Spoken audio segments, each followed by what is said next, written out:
They said I'm a fall, well bitch I'm a fall. Ain't come back stronger than y'all. I ain't afraid of a loss. Ever since I lost my dogs, I never forget them calls. Heard it and couldn't even talk. Another spurt of gun violence in Philadelphia is raising concerns about the city's rising murder rate. Overnight in Germantown, there were 3 separate shootings within an hour. One of those shootings near Pulaski and Seymour claimed the life of a 20-year-old man. That homicide is part of a broader trend of more murders this year. According to Philadelphia police, there have been 156 so far. That's 24 more than the same time last year.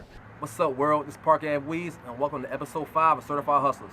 On this week's show, we got my dad, OG Nick, from Philly, 25th and Diamond Zone. This is a special episode because, it's been a lot of violence in Philly, a lot of young guys, from the age of 14 and up, killing, and I don't think they really know the consequences, of their actions, man.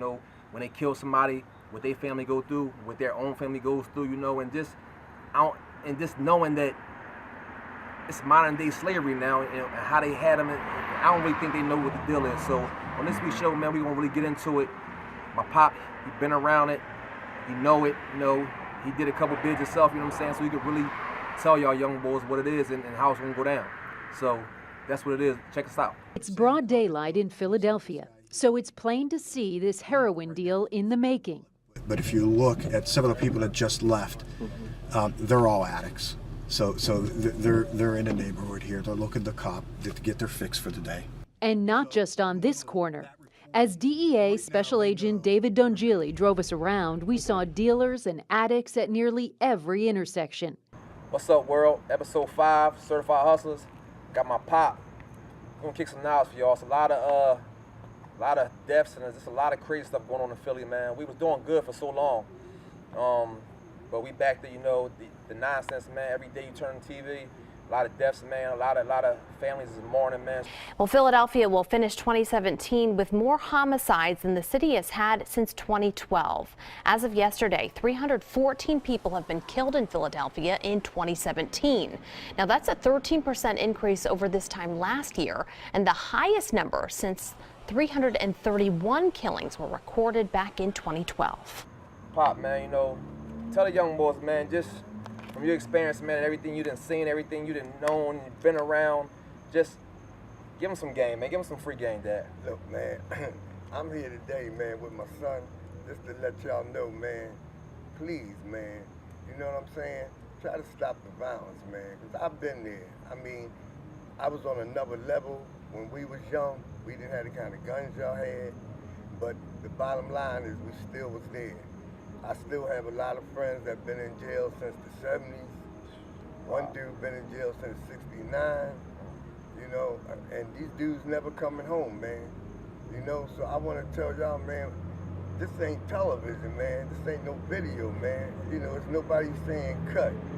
You know what I mean? When that judge gives you them numbers or give you that L, that's what you're going to do. That's why you're in here. There's no inmates in here. We just have a lot of beds.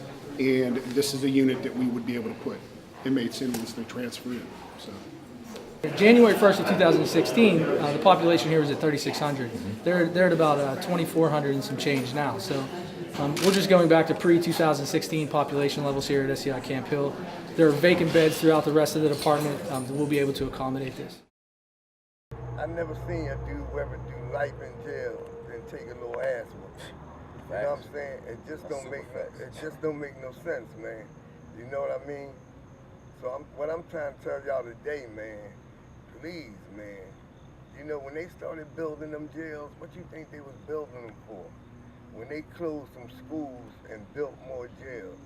When we was young boys, man, you had Greatest Fort, Camp Hill, Dallas, Rockview, Huntington. You know what I'm saying? Now, you can't even count the jail, right? Man. You know what I mean? They closed how many schools in Philly? And another thing is, too, to cut you off there, is that people don't understand, man, they're looking at 3rd grade test scores right now. They're looking at 3rd grade test scores to get ready for what jails they're going to build. On May 15th, hundreds of students, parents, teachers, elected officials, and members of Occupy Philly rallied against a proposed radical restructuring of the Philadelphia public school system. Activists like 16-year-old Philadelphia high school student Cheyenne Williams say public schools already are plagued by years of budget cuts. Our classes are already crowded and the hallways are crowded. It's drama, bullies every day, and it's just ridiculous. And there's not even that many students in my school. It's only 9th and 10th graders, but it seems like so much. So when they pack more students into the school, it's just going to make it worse. You're going to miss out on a lot of things just because you wanted to put the gun in your hand and do some shooting, man. You know what I'm saying? And let's be honest, half the time, y'all don't even hit who you shooting at. You know what I'm saying? And some bystanders where you missing everything. Right. You're in jail for somebody that you didn't even want to shoot. You wanted to shoot somebody else, but you missed. When you do them drive-bys, man, with these automatic weapons, you know you can't control them weapons, man. You got to be trained to use them weapons, man. You fire them weapons, man, you shooting everybody, everybody but the person you after.